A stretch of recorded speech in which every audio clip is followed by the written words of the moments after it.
When it comes to the West Philippine Sea, we often think about national defense, safeguarding our territorial interests and sovereign rights in the area. So naturally, we also think about the armed force of the Philippines, particularly the Philippine Navy, which has a constitutional mandate, a duty to protect our interests and rights in the area. But there's another important institution that we have to keep in mind, the Philippine Coast Guard. It has been around not for too long. Over the past decade, the Philippine Coast Guard has improved by leaps and bounds. It has more personnel, more capabilities, multi-role vessels. It has really modernized and become a force to reckon with. And with more capabilities, it's in a better position to fulfill its whole range of obligations that we're going to discuss with our special guest today. He's someone who's a scholar, he understands international relations. He's also someone who is at the forefront of multiple efforts by the Philippine Coast Guard to modernize, to move forward, and also help safeguard the Philippine interests, particularly in the West Philippine Sea, but also well beyond that. Joining us tonight is Philippine Coast Guard Commodore Jay Tarriela. Thank you very much, Dr. Tarriela, for joining us. You have a number of other titles, because I know in public they refer to you as spokes or spokesman of the Philippine Coast Guard, but I know that may not be technically accurate. Can you give me the technical designation? Well, actually, Richard, I have 3 designations. Go ahead. Yeah, my first designation is that I'm the Chief of the Coast Guard for personnel. I'm the one in charge for the human resource management of the entire Philippine Coast Guard. Perfect. So let's talk about that they later call on. me CG1, right? CG1, yeah. And then when Admiral Abu assumed office, he also appointed me as his advisor for the Commandant for Maritime Security.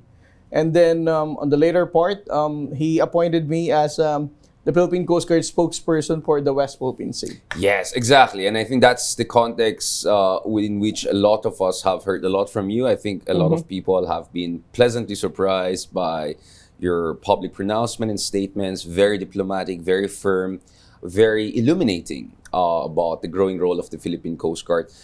But before we go into the hot button issues, right? A little bit about your background, Dr. Tarriela.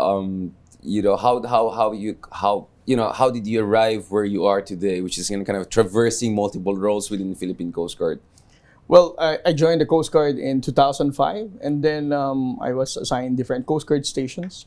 I also happened to complete my junior billet aboard ship, wherein the deployment of the Coast Guard vessel wherein I was assigned is in Palawan and also in Visayas area. So you started right away sa Palawan and all? Yes. Right off the bat? Yeah, right 2005, 2006. Okay, so hindi pa ganun kamainit nung time na yan? Yes. Yeah. And then I did my master's in Tokyo in 2015, 2016. I joined the inaugural batch of this, JICA created master's program for Southeast Asian country together with Japan Coast Guard. And then 2017, I was lucky enough to be given scholarship for my PhD. Right. I just returned here in the Philippines in 2021, and probably the Coast Guard thinks that I have been spending a lot of my time studying. That's why the Commandant decided to give me 3 designations now. Right. Time to give back. To give back. Commodore, let's talk about the Philippine Coast Guard, because I think a lot of our viewers, a lot of younger viewers especially, would be interested to know what is the difference between Philippine Coast Guard and Philippine Navy, because there are a lot of big differences, and what is your precise jurisdiction, and to what degree are you central to safeguarding Philippine interest in the West Philippine Sea? Can we talk about that a little bit? Yeah. Well, I think the most glaring definition of the difference between the Coast Guard and the Philippine Navy is that I'm always mentioning this. The Philippine Navy has constitutional mandate of territorial defense. Right. And that is something that can never be taken away by the Philippine Coast Guard. That is a mandate that we cannot replace. We believe that it is very important for our country, as an archipelagic country, to have a very strong Navy, Right. For us to be defended. And then for the Philippine Coast Guard, we are more on maritime governance. Right. And when we speak of maritime governance, this falls into the 3 Coast Guard functions. No? The first one is maritime safety. Second one is maritime environmental protection.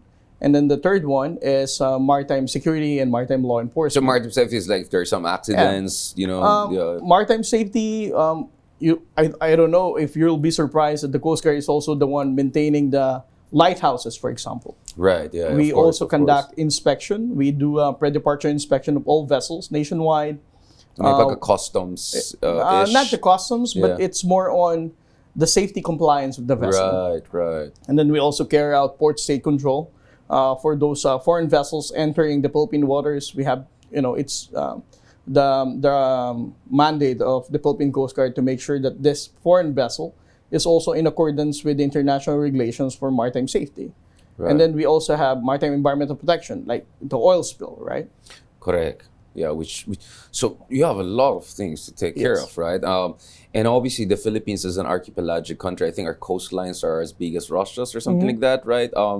Not as big as Indonesia, but one of the biggest in the world, right? Top 10, I think. So we are a maritime nation, and the Philippine Navy is, of course, undergoing its own modernization over the past decade or so, thanks to the revised AF Modernization Act. But you folks, and I think kind of your life story kind of, gets woven into it because Japan also played a role in terms of Yeah. helping us to modernize the Coast Guard.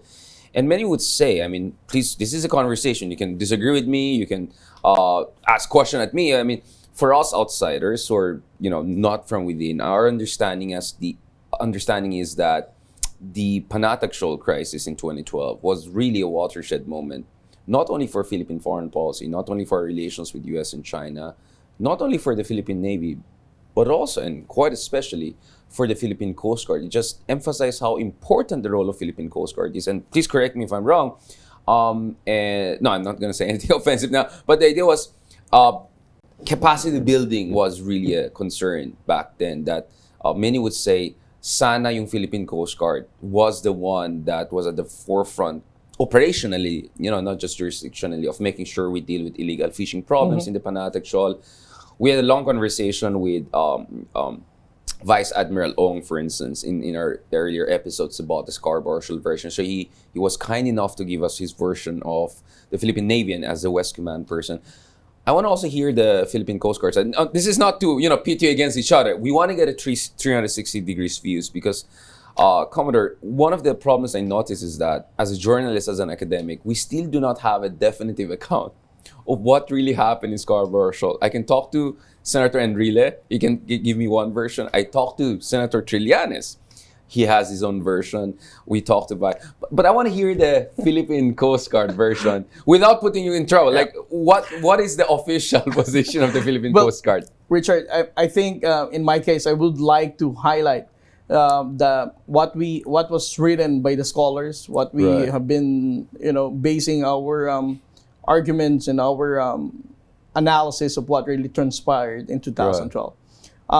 Some are saying, again, that's not the Yeah, standard. you're just reciting the literature. Yeah. Some are saying Dr. that- Tarriela. Now, your academic. I'm wearing my academic Yeah, hat now. yeah. Some are saying that the 2012 standoff was really a misstep for the national government because we deployed the Philippine Navy vessel Instead of a and Coast Guard. instead of the Coast Guard vessel. Some are saying that this kind of narrative is just a Chinese propaganda, wherein the Philippine government was really criticized. So these are two different interpretation of what really transpired. But I think what is worth highlighting of what had, after the standoff, Right. I'm going to explain more of what had happened after the standoff, Of course. not during the standoff. After the standoff, what made the Coast Guard very relevant is that it made the national government understood the role of the Yeah. white ships, the Philippine Coast Guard vessel in particular. That's why a year after the standoff, President Aquino went to Japan. He got to meet Prime Minister Abe, Right. and this was only the first instance that the Japanese government tried to use ODA as a Right. means to support the Maritime security. maritime security Yeah. capability of a particular country.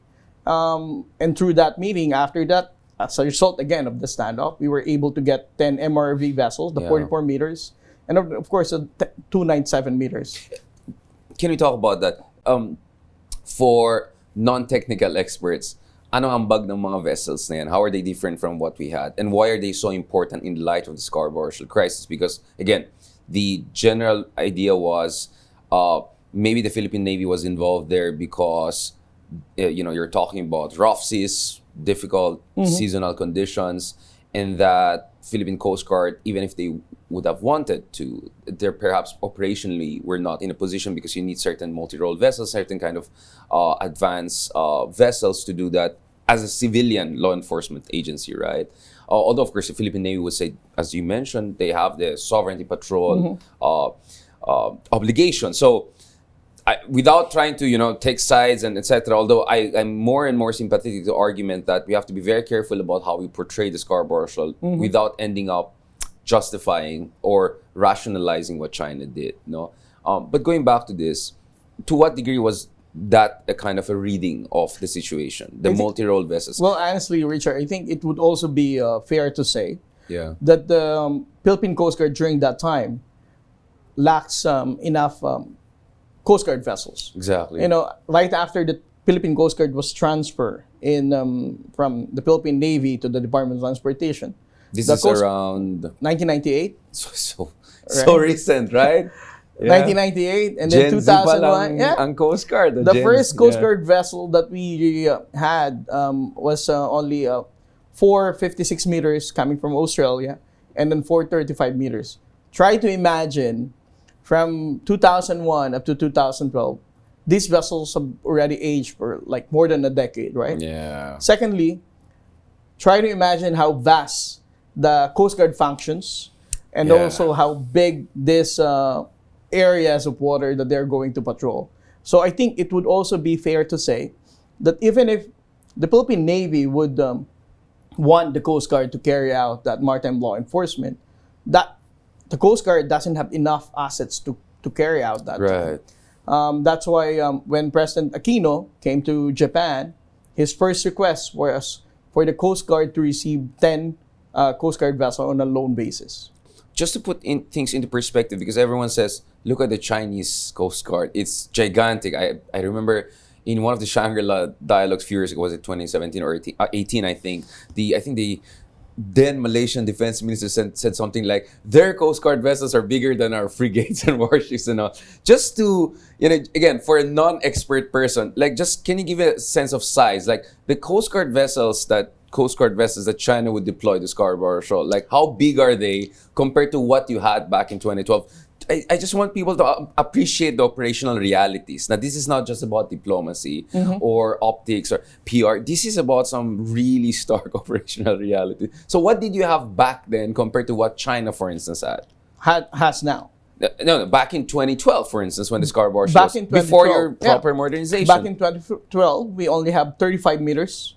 So 35 meters. What did China have? 56 meters. 56 meters, okay. In 2012, China doesn't have a Coast Guard yet. Okay. But they have like this five-headed dragon. Five dragons, right? yeah. So they have fishery law enforcement, they have maritime safety agency. So quasi-Coast Guard. Quasi-Coast Guard. Yeah. But all of these vessels are more than as big as 100 meters. So twice bigger than the biggest we had. I personally went to some of this when I was in Hainan in China in 2019 when China rolled out its latest aircraft carrier, and I was just amazed at how big their Coast Guard and how modern and how but of course by 2019 I was feeling confident enough as a Pinoy because I know we were going through a modernization process already. So we're talking about China having quasi-Coast Guard before the consolidation of the Five Dragons and all of that. You're talking about twice larger than what we had, right? And so what do we do? So these multi-role vessels, whatever you want to call them, that we're going to get from Japan, so how did they help us in terms of stepping up, to the game? Yeah. Well, I think the biggest contribution of all these 10 multi-role vessels is that we were able to patrol those areas that, how big are these multi-role vessels? 44 meters. But they're advanced. In terms of navigational capability. But it's also worth mentioning, Richard, that all these vessels, the 10 44-meter vessels, are not equipped with any weapon system. Yes, this is civilian law enforcement, etc. Right? Yeah. So, and of course, it's the Japanese constitutional constraint that they're not allowing to export arms, lethal arms. So these vessels are just basically platforms. But although these are just Coast Guard platforms, we were able to maintain our patrols in all those areas that we probably before the standoff are just blind spots that Correct. we rarely patrol. Correct. And so just to give us an idea, the first phase of modernization is essentially 2013 to 2016-17. Like, when did the first 10 come from Japan? Because I know it came in like batches, right? Hindi siya one time, big time, no? For the Philippine Coast Guard, it was actually during the time already of President Duterte. Right. Wherein the first MRV was commissioned in 2016. And then by 2018, 2019, this 10 multi-role vessels were already completed. We also we also had loan for the 97 meters, which was also delivered last year. Right. So we have a kind of 100-meter version. Yeah, we have now, no, not the 100-meter. Yeah. We have 97 meters. Close enough. I'm just enough. saying, yeah. Sorry, of course, it's not just the size, it's the electronic systems, it's the technology, etc. But let's be honest. I mean, like, even in like regional diplomatic discussion, like, size matters when they talk about, the war ships or even Coast Guard vessels, etc. Now, as someone who was part of the Philippine Coast Guard and at the same time studying as a scholar of international affairs and all, what was your understanding of China's evolution in terms of its strategy, right? Because everyone talks about salami slicing, cabbage strikes, all of these metaphors, whatever you want to call them. Ang dami na masyado. What was your understanding of that? Do you think that there was a kind of a systematic approach or kind of a, hindi naman bara-bara, but kind of a spontaneous on the spot? Because that's also a big debate. Many people are saying what you see from China today is not a product of a 100-year marathon or something like that.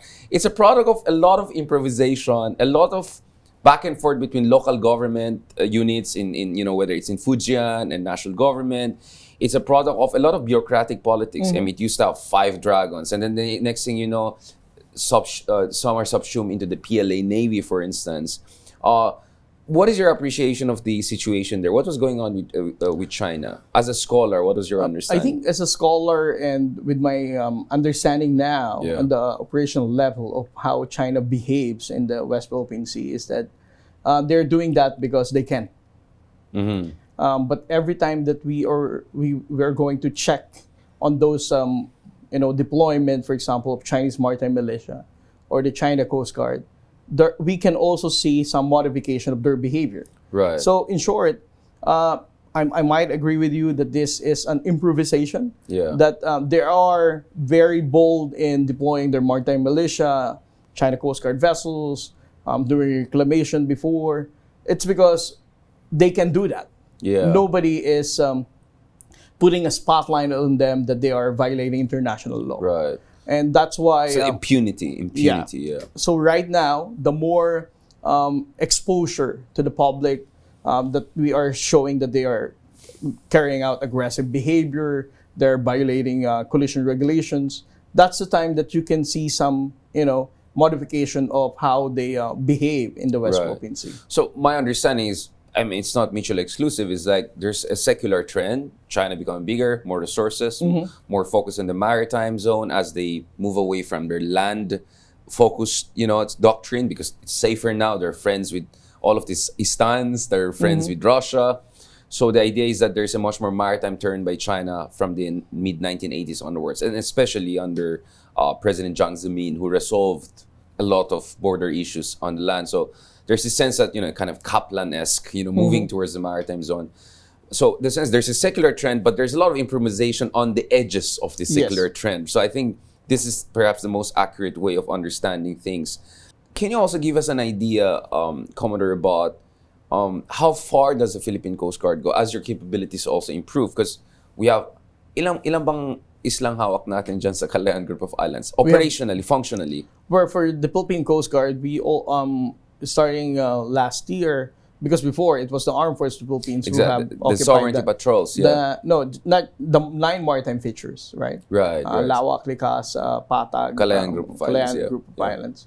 But starting, we did the deployment also of Coast Guard personnel now on all those areas except for Kota Island and Rizal Island, and also, of course, Ayungin. So all of the 9 maritime features, we because are of occupying 6. The the Ayungin and all because of the operational situation there? Because it's more in Philippine Marines, Navy kind of situation? Well, for the Ayungin Shoal, of course, that's an commissioned Navy vessel. Right. So you're not... we haven't deployed our personnel there. And the Rizal situation? Rizal, we are still... I think the problem with Rizal is the area of... the topography is difficult for additional personnel. Yeah. Yun nga, like I'm just trying to help, our audience to understand like where's the overlap, where's the complementarity. You know what I'm saying? Because like marami tayong kailangang protektahan, and then sometimes we get news from the Philippine Coast Guard, we get news from the AFP, and we're trying to understand like what's going on here. Now, the other thing we also noticed with China, I call it like the militarization of the dispute. So everyone talks about the militarization. So for me, it's the fourth phase, right? We're still not in the exclusion zone phase yet. And I think this is where you guys come in, right? Because dealing with Chinese militia is a very tricky gray zone. Literally, these are called gray zone operations. I think that's where the Philippine Coast Guard comes in. How is the Philippine Coast Guard coping with this threat? And then personally, from your own experience, like when did you notice this is becoming kind of a trend line of a lot of fisher folks suddenly there, next thing you know, they're not getting out, right? This was a serious problem, especially during the Duterte administration. My understanding is 2017-18. That's really when we first see what's going on there. And it looks like that's the trend, more or less, and it's been holding. Can you give us a picture of that, the militia picture? I think the first incident wherein the Philippine government exposed the swarming of the Chinese maritime militia was in March of 2021, wherein more than 200 Chinese maritime militia were reported by the Philippine Coast Guard occupying Julian Felipe Reef, or Whitsun Reef. Whitsun Reef, And then we also have that kind of report in some areas. But nowadays, in your question, how does the Philippine Coast Guard cope with those kind of, gray Chinese zone. maritime militia, gray zone deployment, is that we believe that exposing them, like, for example, we were able to monitor Chinese maritime militia in a particular maritime feature, and then we're going to give it to the media, and then give a press release about it. And then a few days, some of them would leave, the number of the Chinese maritime militia might drop, but there are also instances that they'll just be staying there. But we're still going to do the press release again. And then we think that the more we expose them, is that the more that they are also responding. Right, so sunlight disinfection kind of works in that sense, if I can put it, in a medical way. Now, I remember in October 2016 when President Duterte, actually November 2016, just weeks after President Duterte came back from China, I think you can guess what the question is. I remember there were some discussions, and I think even the former president kind of articulated that that maybe we can do, I don't know, joint patrols with China in the Scarborough, Shoal, Panatag Shoal area, because this is the big sticking point, right? As we said, the Scarborough, the Panatag Shoal was a shock moment, watershed moment, especially also for you guys. But it's now under de facto, control of China in certain ways, and there were proposals of joint patrols with them or working a way around it. Can you, from what you understand and what you can share with us, like what's up? What was going on there? In 2016, as November 2016, yeah, I 2016, remember that, yeah. When President Duterte went to China, Yeah. one of the memorandum of understanding that President Duterte October signed, and then November. that President Duterte signed was the memorandum of understanding for Joint Coast Guard Committee meeting. Yes, that one, exactly. With the Chinese Coast Guard and the Philippine Coast Guard. So during that particular, because of that MOU, the Philippine Coast Guard and China Coast Guard had this annual, meeting with each other, higher level, with the Commandant of Coast Guard, Commandant of China meeting, and together with the staff to discuss some of the issues about, for example, the maritime law enforcement, maritime law, and how are we going to treat Filipino fishermen.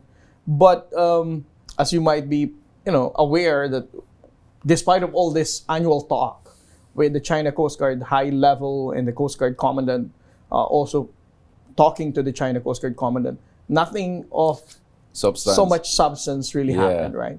Nothing of which really materialized. That's why in this, for our national government right now, although the Chinese government has been still pushing for this China Coast Guard committee meeting to be once again revived, I think we have all agreed now that anything that we are going to discuss, whether China Coast Guard, Philippine Coast Guard bilateral dialogue, should first course through the Department of Foreign Affairs. I see.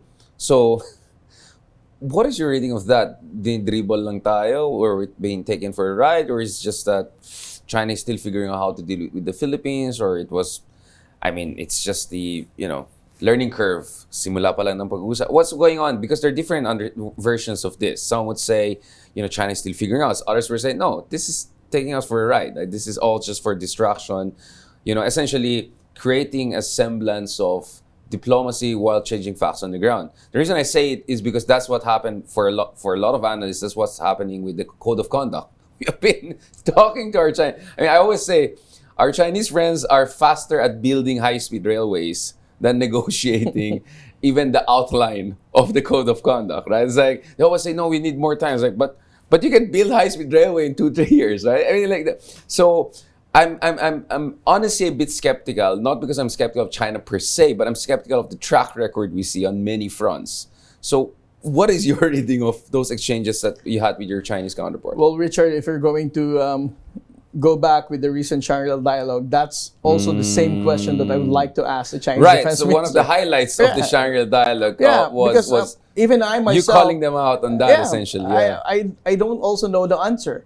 Like, they have been mentioning in his speech, he has been mentioning in his speech that they value the Li Shangfu, the Chinese defense minister. He started actually his speech by saying Chinese government believes in dialogue. Right. But for the past 6 years of President Duterte's administration, to be fair with the former president, I think he was really sincere enough to discuss the West Philippine Sea issue, to make the China Coast Guard and Philippine Coast Guard sit on one table and talk about the how to peacefully fix our issues in the West Philippine Sea.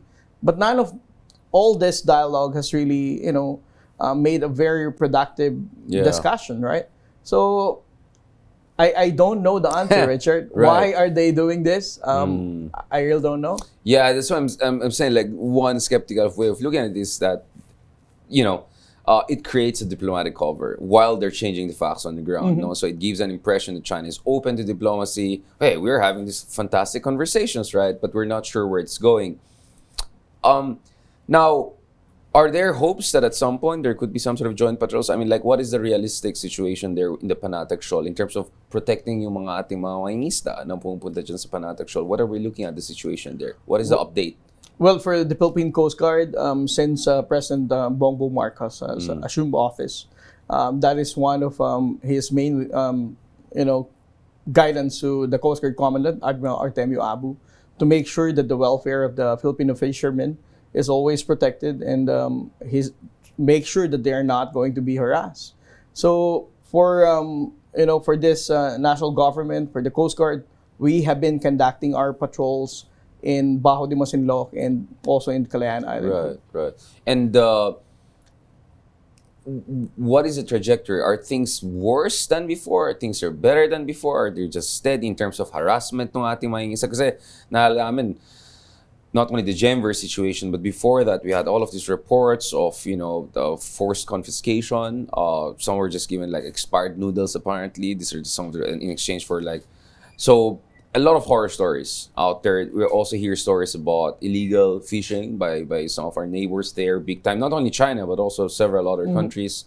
Because we know by international law, actually, Scarborough Shoal is not ruled for us because that was not the jurisdiction. And it's a common fishing ground, right? So what's happening there? Marami ba mga Vietnamese, Taiwanese pumupunta dyan? Can you give us a situational update? And what are there patterns or trend line we're looking at there since especially the arbitration award? Because, this interview is more or less, the anniversary of the arbitration award, right? So since the arbitration award, has the situation gotten worse, better? Is things changing with the shift in our foreign policy direction? What is the operational reality there? I think some media would always interpret that China has become more aggressive in the West Philippine Sea, not just in Bajo de Masinloc, but in some other parts in the West Philippine Sea.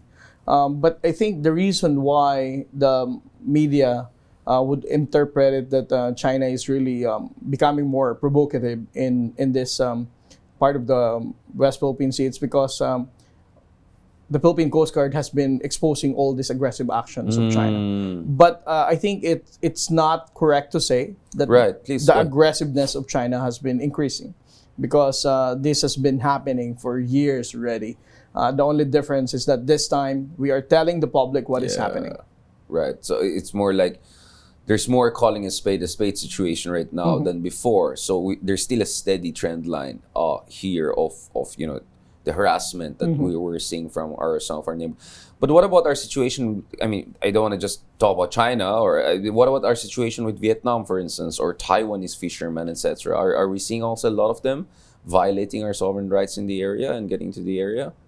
Well, for the Vietnamese, we had incidents, right? Several incidents with them. I think was it 2 months ago that we did the press release about we while doing our maritime patrol in the West Philippine Sea, we found some Vietnamese fishermen, and then we deployed a rigid hull inflatable boat, and then we asked them to leave.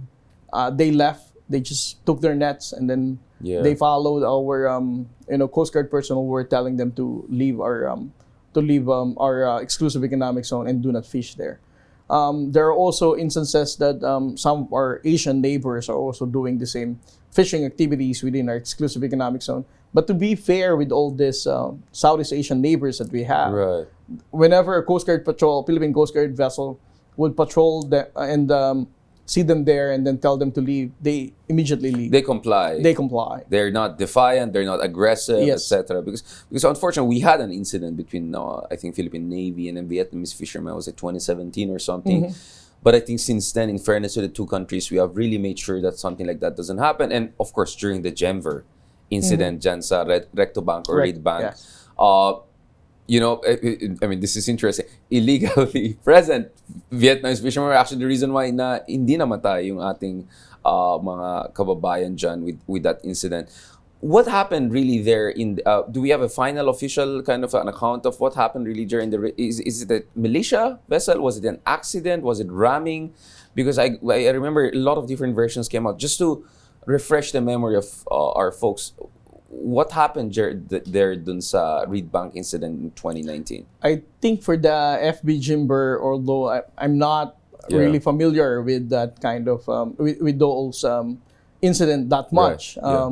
But because during this time I was still doing my PhD. Yes. So sorry, I don't want to put you in the spot, but But based on the papers, of course, it was reported that these are Chinese maritime militia who intentionally, and recklessly ram our Filipino fishing vessels. But according to the papers. So are we worried that something similar will happen again? Are we doing kind of like training yung ating mga mangingisda before they go there, or making sure so for instance, we know that the Chinese have their own version of a GPS that local government units give to their fishermen. Now, of course, they say it for rescue operations. Some others say like it might be just an edge of a bigger expansionist operation. Like, do we have our ways of making sure na hindi mangyari yung mga ganitong situation? Because if not for the Vietnamese fishermen, we would have lost a lot of our kababayan, and who knows what would have been the diplomatic. Yes. I mean, it could have turned out very differently. I don't care what Duterte believe in terms of how he loved China. If God forbid the Filipinos actually lost their lives, I think it would have been a very different situation. I think the Scarborough Shoal crisis kind of was a wake-up call for us about China's expansion in the area. My sense is the Reed Bank incident also, was a wake-up call of the Chinese militia presence in the area and how dangerous it could be. What are the operational adjustments or preparations or specific capability developments that Coast Guard is focusing on since yun at saka yung Whitsun Reef incident na nangyari? So 2019, 2021, etc. What are we looking at here?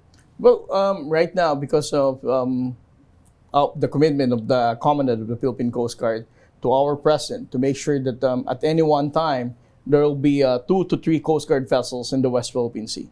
Right. And this is a commitment that we have been doing for the past more than a year now, since Admiral Abu assumed office. So for the Philippine Coast Guard, we make sure that we are always, have this established communication with our Filipino fishermen every time that they're going out for a fishing venture. Once they depart, whether in Mindoro, in Palawan, we make sure that they are properly monitored. And all of these vessels, of course, they are equipped with radios and GPS. Right. So for those instances that they're going to be requesting for support or assistance from the Coast Guard, the Philippine Coast Guard will always be there. Right. And of course, you're also kind of in charge of the whole human resources part. I remember that a few years ago, it was 2019, that there was kind of an announcement that you're in a huge recruitment spree or something like that. Kamusta? I mean, how big is Coast Guard getting? I mean, are you seeing enthusiasm in terms of signing up for Coast Guard? What is the trajectory? Well, in 2016, the total number of the Philippine Coast Guard is only 8,930. Yeah, that's very small for such That's a huge very jurisdiction. small number of personnel. And then the problem for the Coast Guard way back in 2016 is that this new vessels from Japan is already being delivered. Right. So we were having trouble how to convince the Department of Budget and Management to support the Philippine Coast Guard to expand its personnel. But no matter how we explain that the Philippine Coast Guard has this so much function, so much vast of water to patrol, it's very difficult for us to convince them. So there was this undersecretary who approached us that, I think the difficult way of explaining it's because we never really had this kind of tangible understanding of what the Coast Guard needs. Exactly, right? yeah. So she cited that, look at the Philippine National Police, it's like one personnel for every 500 citizens, right? Right. So every time that the population would increase, the Philippine National Police you have automatically... clear metrics indicators. So during the time of then Commodore Joel Garcia, he was the officer in charge of the Philippine Coast Guard way back in 2017, January, when the Philippine Coast Guard asked for an increase. We went back to the Department of Budget and Management, and then we said the entire coastline of the Philippines is 37,869. Try to imagine we only have 8,930. Yeah. We cannot even man 1 kilometer for every one Coast Guard personnel. And then the Department of Budget and Management... So that's the metric you're looking at. That's a good way of putting it. So even if it's a member of the Congress would ask, like, why 37,869? Yeah. It's because we are looking into the possibility of 1 Coast Guard for every coastline kilometer. Right. So in 2017, we were successful in convincing the Department of Budget and Management. Of course, the budget secretary during that time was Secretary Jokno. He supported the increase of the Coast Guard personnel for 4,000 every year. By 2022, when President Duterte ended his presidency, we were already 22,930. Right. And then last year, to be fair also with our incumbent President Bongbong Marcos, he still supported the increase of the Philippine Coast Guard personnel. Last year, he approved the 4,000 increase, which made the Coast Guard 26,930. Right. And this year... So from 8,000, we're looking at closer to 30,000 now. This year, we are expected to have additional 4,000 now. So before the year ends, the Philippine Coast Guard will be 30,930. Almost, the one-to-one correspondence in terms of kilometer. And hopefully by 2025, the recruitment plan of 37,869 will already be completed. Right. And how are things going in terms of with our allies? Because recently we had the first trilateral patrols in Manila Bay, etc. Philippines, Japan, US. What are we seeing here? Because we usually talk about EDCA, we talk about quadrilateral meeting among defense secretaries, but my understanding is the Philippine Coast Guard with their American, Japanese, and other counterparts. What are the things that we should look forward to? Are there going to be not joint patrols, but I don't know, like kind of a joint law enforcement activities or something like that? What are we looking at here? I think the difference whenever you look at joint patrol with Navy to Navy patrol, and the difference between Coast Guard to Coast Guard is that this Coast Guard patrol is not just targeting a particular state.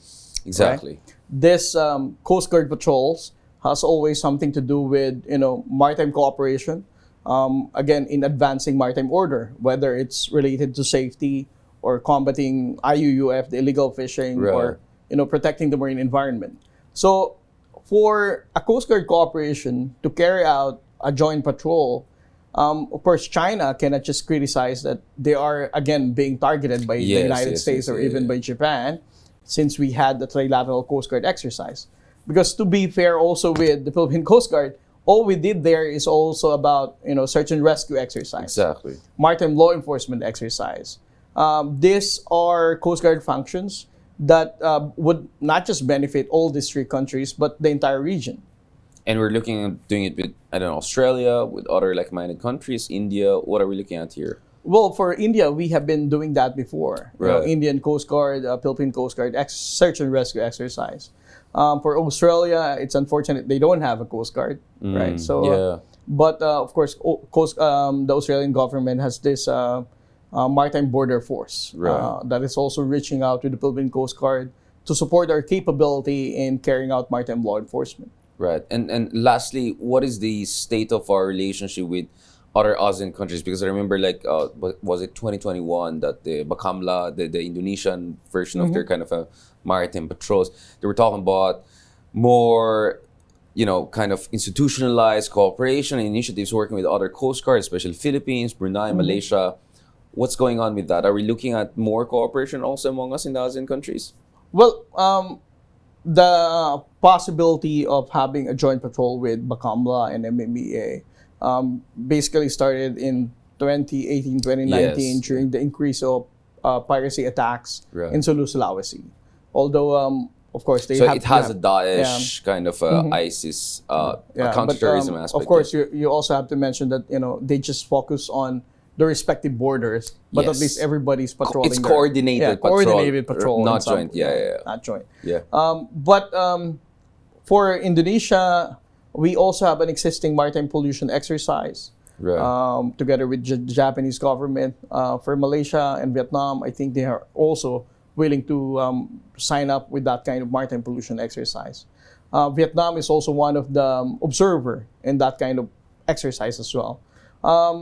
To be fair with all the Southeast Asian countries, it's always about the maritime order. It's always about maritime governance. It's not just a particular issue of the South China Sea. Right. This is always about making sure that these sea lines of communication is always peaceful, it's always safe, and the sea is always protected. So more non-traditional security, counter-piracy, etc. And we have similar also efforts in Malacca Strait, for instance, by our other ASEAN friends. So looking forward, next 5 to 10 years, because my understanding is Philippine Benham Rise, Philippine Sea could be also an issue. We talk a lot about West Philippine Sea. We talk a lot about also towards the south of our country because of the unfortunate war and conflict and extremism problems we have had for quite some time.